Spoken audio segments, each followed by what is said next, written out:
Hello friends, আজি আমি আলোচনা কৰিম এডিআৰই গ্ৰেড 4 কাট অফৰ বিষয়ে। ইয়াৰ আগতে মই ভিডিও দিছিলোঁ, তাতে মই স্পষ্টভাৱে কৈছিলোঁ যে এইবাৰ কাট অফ হাই নাযায়, এইবাৰ কাট অফ অলপ কমে থাকিব। কিয়বা মানুহে এটেম্প্ট কৰিব নোৱাৰিলে বিভিন্ন ধৰণৰ ইজি কুৱেশ্যনবিলাক ৰিজনিঙৰে থাক জিকেৰে থাক মানুহে এটেম্প্ট কৰিব নোৱাৰিলে। কিয়বা ৰিজনিং এনেকুৱা পাক লগাই কিনে দিছে যে আপুনি এইটো যদি এটেম্প্ট কৰিব যায় পিছৰ 10টা কুৱেশ্যন আপোনাৰ লেট হৈ যাব।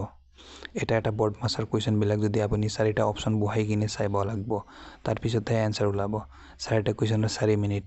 এইফালে এনেকৈ কুৱেশ্যন এইবিলাক বনাইছে যে মাইণ্ড গেম খেলি কিনে কুৱেশ্যন বনাইছে। আপুনি যদি এটেম্প্ট কৰিব যায় এইফালে এৰি যাব, এনেকৈয়ে বনাইছে কুৱেশ্যনটো। কিয়বা গ্ৰেড 4 সহজো দিছে প্লাছ পাক লগা কুৱেশ্যনবিলাক বেছি দিছে। সেইকাৰণে কাট অফটো ইমান হাইও নাযায় লও নাযায়, মিডিয়াম যাব। কিয়বা ভেকেঞ্চি কম আছে, নেগেটিভ মাৰ্কিং আছে। সেইকাৰণে মই কাট অফৰ বিষয়ে স্পষ্টভাৱে আগত কৈছোঁ, সেইটো আপুনি শুনি লওক আৰু অহা এডিআৰই 3.0 প্ৰস্তুতিৰ কাৰণে মোৰ ভিডিঅ' চাবলৈ। আগৰবাৰ জেনেৰেল কেণ্ডিডেটৰ মেল 79 গৈছিল, এইবাৰ আমি 87 আৰু 90ৰ ভিতৰত ধৰিম মেলৰ ক্ষেত্ৰত, আৰু ফিমেলৰ ক্ষেত্ৰত 77 to 80 ইয়াৰ ভিতৰত থকাৰ সম্ভাৱনা বহুত।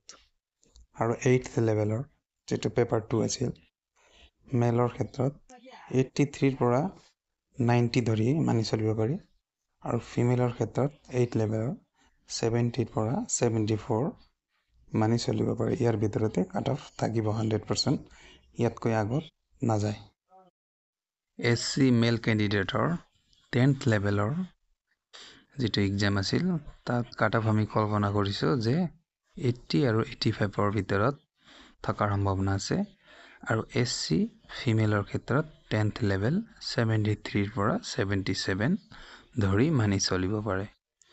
আৰু পেপাৰ 2 8th লেভেলৰ SC মেলৰ ক্ষেত্ৰত 71 পৰা 75 ধৰিব পাৰে।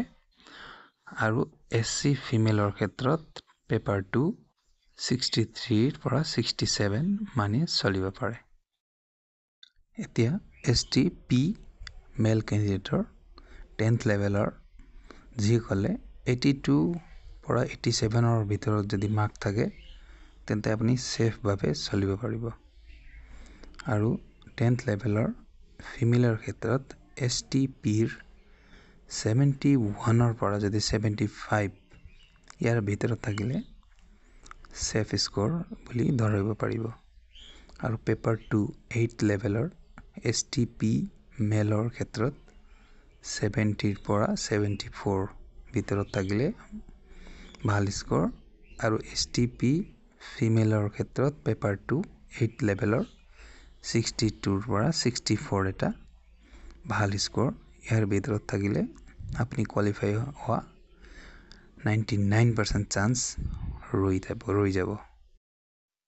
এতিয়া চাওঁ STH ST হিলছৰ 10th লেভেলৰ আমাৰ মেলৰ ক্ষেত্ৰত যাৰ স্ক'ৰ 72 আপ বা 74 আণ্ডাৰ 74 72 আৰু 74ৰ ভিতৰত যদি থাকে কোৱালিফাই হোৱাৰ চান্স আছে।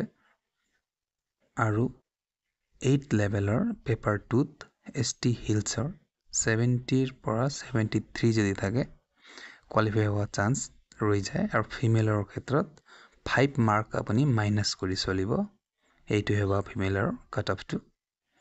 আৰু আমি OBCৰ চাওঁ, OBC MOBC যিসকল কেণ্ডিডেটে 82 পৰা 85 স্ক'ৰ কৰিছে পেপাৰ 1ত ক্লাছ 10th লেভেলত মেলৰ ক্ষেত্ৰত, তেন্তে এটা ভাল স্ক'ৰ হ'ব। আৰু পেপাৰ 1 10th লেভেলৰ ফিমেলৰ ক্ষেত্ৰত 73 পৰা 76 এটা ছেফ জ'ন বুলি ধৰা হ'ব। আৰু পেপাৰ 2 8th লেভেলৰ OBCৰ মেলৰ ক্ষেত্ৰত 72 পৰা 75 এটা ছেফ স্ক'ৰ। আৰু ফিমেলৰ ক্ষেত্ৰত 63 পৰা 66 যদি মাৰ্ক থাকে এটা ছেফ স্ক'ৰ হ'ব পেপাৰ 2ত। আৰু PH ফিজিকেল হেণ্ডিক্ৰাফ্টৰ 10th লেভেলৰ PHৰ 62 পৰা 65 যদি থাকে পেপাৰ 1ত এটা বঢ়িয়া স্ক'ৰ, আপুনি কোৱালিফাই কৰিব পাৰিব। আৰু PHৰ পেপাৰ 2ত 8 লেভেলত 50ৰ পৰা যদি 55 যদি মাৰ্ক থাকে তেন্তে আপুনি সেকেন্ড টাইম আপোনাৰ ৰিজাল্ট ভাইবা দিবৰ কাৰণে সাজু হৈ থাকিব পাৰিব। এইটোৱে আছিল কাট অফৰ এনালাইচিছ। যদি ভাল লাগে লাইক আৰু সাবস্ক্ৰাইবটো কৰি দিব।